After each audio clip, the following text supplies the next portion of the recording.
All right. So you've made that decision, or maybe work is forcing you out this way, or maybe you have family out this way, whatever it is, but you've made that decision. You're now moving to Detroit, Michigan. Well, Detroit, Michigan isn't what you think it is. I know Detroit gets a lot of bad press. They talk about the poor houses, the crime rates, things like that are out of control, this and that. Look, that's not what we're talking about today. You can look up that stuff on the news. We're going to talk about some things that you should know that you probably don't know about living in Detroit, Michigan. So make sure you stay till the end. We got a lot of information packed into this short video.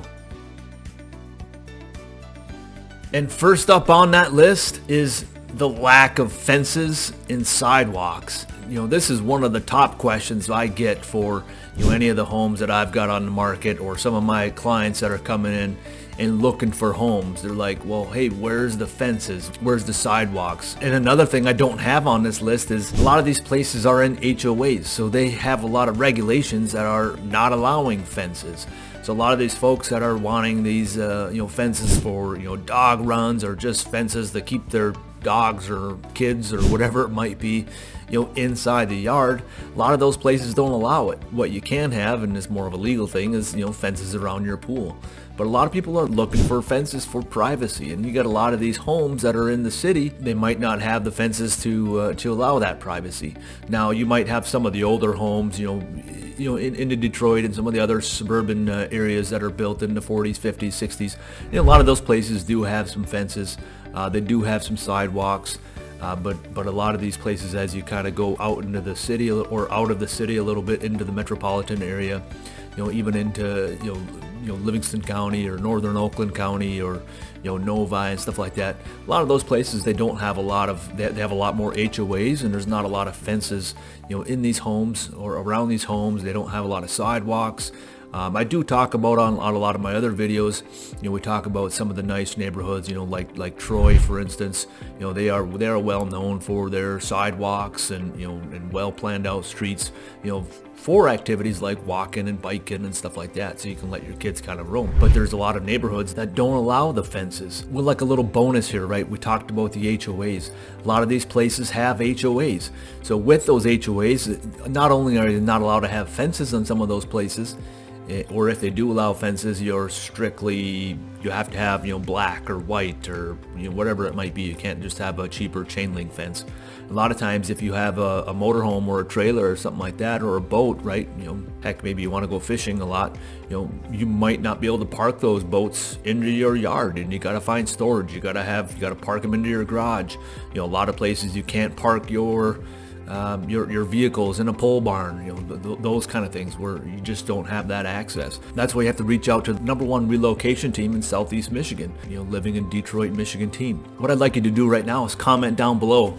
Have you ran into that situation moving into Detroit, or moving into maybe some other area, where you ran into a place and all of a sudden you found out, hey, I can't have a fence here, I can't do this, I can't do that. Drop a comment down below. I'd be interested to see what you have to say on that. Number 4 on that list, hey, you're thinking I'm moving to Detroit, houses have to be cheap, right? Well, that's not the case. You can certainly find those homes in Detroit, that are, 50,000, sub 100,000. I think I've seen one down, down into 10,000, right? You can find those homes. You may not want to live there. Those are certain places that, do your own due diligence on that, right? We do recommend sites for these folks that are moving here. Use your online sites, like Neighborhood Scout is one of them, where you can kind of look and see, okay, what's some of the areas that might have, maybe some higher crime rates, or whatever it might be that's things of concern to you. But there's many different price points you can find in Detroit. It's not just Detroit. It's not just what you hear. Detroit is a massive metropolitan area, and when we consider Detroit, I mean, the actual city of Detroit is what, 600,000-700,000 people, not what it used to be. But the whole metropolitan area, I don't know what the stats are on it, right? But I'll show you on the map right here. I mean, it goes way out here. I mean, you're talking, out to Novi, out to South Line. I mean, we're even going out down here to Ann Arbor, or going up here to, Rochester, Lake Orion, Oxford, out way up north there. You're going over to Grosse Pointe. So this area is massive, and depending on where you go, you find many different price points. Obviously, when you're in Detroit, you can also find many different price points. Let me actually show you something real quick. So if you look here, so I set a criteria. I put 50,000, less than 50,000. And well, I'm going to jump in a map here just to kind of give you an idea real quick. Here's Metro Detroit. This whole area up here. I mean, like I said, we talked about going all the way up to Orion Township, up to Oxford up here. But if you're looking for homes that are 50,000, it's going to be centered around Detroit. I mean, Detroit is right up to this 102 here, as you see, and most of the homes are in this area. There are pockets that are much higher. Like for instance, you have this Indian Village. It's crazy because you'll find homes here that are $5, $6, $7, up to $1 million in this Indian Village, $1 million plus. And then you have, obviously you got Midtown and Corktown, all these areas that have a lot higher prices as well. But you look here, I mean, look at these $50,000 homes. So you really have to look. You got to be careful of what you're buying and where you're looking at. If you're looking at 50,000, sure, you can find a whole bunch, but it might not be something that you're looking for. And here's another area in Detroit, Sherwood Forest, University District. This is a beautiful area. You got the, we talked about this on another channel, you got the Boston Edison District. Here you're paying $500,000 average price. But if you look here, we'll just type in this real quick, 500,000 plus, 3,000 options there. But most of these homes here, you're in Detroit, you got a few options. We talked about this Indian Village, we talked about this Boston Edison District, we talked about this Sherwood Forest area here. But a lot of these areas are outside of Detroit now. If you're going out, and a lot of them are outside the 275 corridor. As you look here, a lot of these between 275 and into going into Detroit here, a lot of these are in that kind of 200 to 500 range. Farmington has got a lot of those 500,000 plus houses. So it really depends on where you're going, on where the prices are. I mean, you can go all the way out, and we talk about Brighton, Howell, Heartland, this area. We talk about Ann Arbor's got a lot of homes over here. So I mean, depending on your price point, you can find a lot of different homes. And one thing that holds true is a lot of these, we do have a lot of excellent school districts. So a lot of times those school districts play a very big variable in the home prices.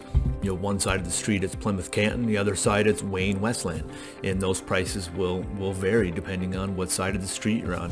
And like I said, I work with a lot of people that are moving here with families, relocating with families. Why is that? Because I come from a large family. I do have a large family. We have 6 kids. We talk about that frequently, and families are a big thing for me. I love working with families.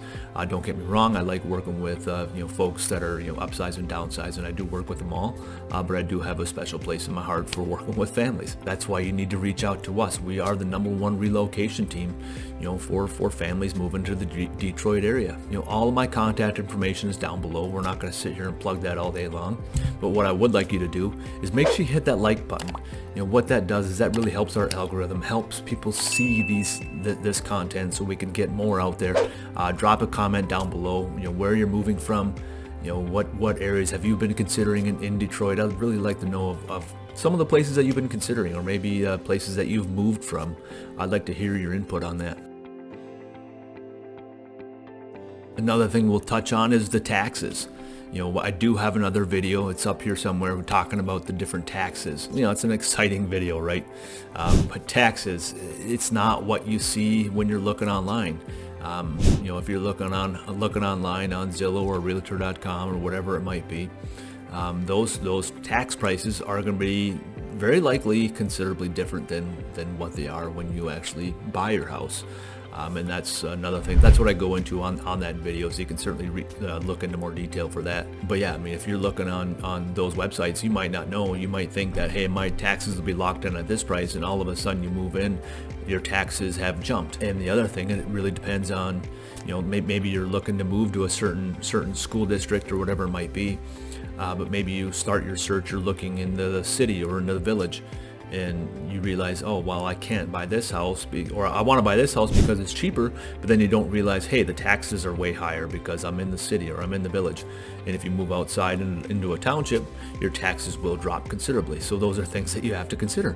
But like I said, that's why you reach out to the #1 relocation team, so you understand those things, you get it, right? Those are things that we talk about. We jump on a call and we kind of give you a good idea. We can't cover everything all in these simple videos because everything is precise to what you're looking for. And the other thing to consider is a lot of times the taxes here in Michigan can be considerably higher than the state that you're coming from. Now that really depends on what state you're coming from. I don't know what taxes in New York State or California, Texas, they might be a little bit higher than here. But if you're coming from states like Tennessee, for example, or Arizona, I believe are relatively cheap. A lot of those places you're going to be a little bit shocked on the taxes. And like I said, this really depends on your municipality, depends on your school district that you're in, on what your taxes will be. So keep that in mind. So up next on the list, number 3, I believe that is the weather. Now, a lot of people are talking about the weather. They see, oh, it's Michigan, it's way up north, it's cold. They got the snowmobiles out. They're building snowmen. They're out skiing and sledding and doing all this kind of stuff depending on what you're looking for. It's not like that in Detroit. It's not like that in Southeast Michigan. It's not. I know that I come from the Upper Peninsula of Michigan, way up north of the Mackinac Bridge. We get lots of snow there. We got what you call the lake effect snow. We're out there building snowmen. We're out snowmobiling. We're out downhill skiing, cross country skiing, whatever it might be. But when you move down to Southeast Michigan, you don't get as much snow. Sure, I look outside. End of November, we do have snow outside, but that doesn't always stay. We can get into December, and this snow will melt. We get into January, February. Then we might have grass outside.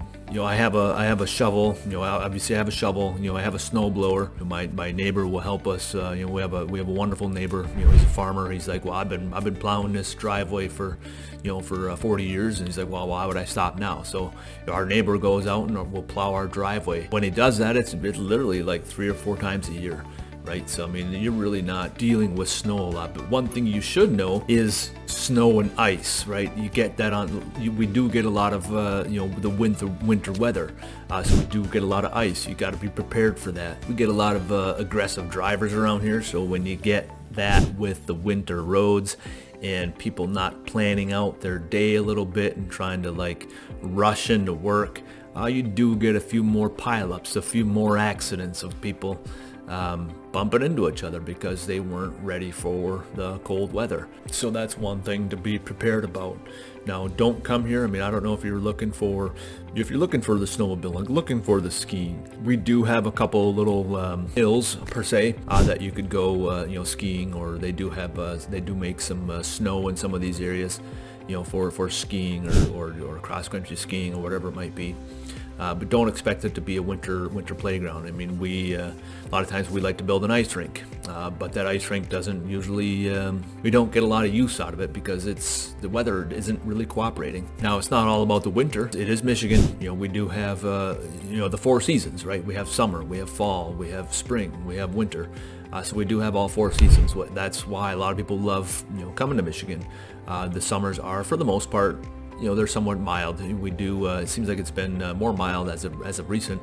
It hasn't been terrible with the mosquitoes, which is a bonus. So it's certainly been a lot more manageable. If you're coming from the southeast, right, you're dealing with the heat, you're dealing with the humidity. We have the humidity, but it's not as crazy as down there. Maybe you're coming from Texas, where it's extremely hot. I mean, I'm talking 100 plus. We're coming from Arizona, 100 plus, right? I mean, it doesn't matter. A lot of those areas, you're getting that warm weather. We're up here. You do have a little bit nicer weather, a little bit more mild weather. You do have the lakes that you can go to. We do have the 4 seasons, so a lot of people do love that. Love Michigan for that, and don't be afraid of the winters. They are here. They're not as long as they are up in the Upper Peninsula of Michigan.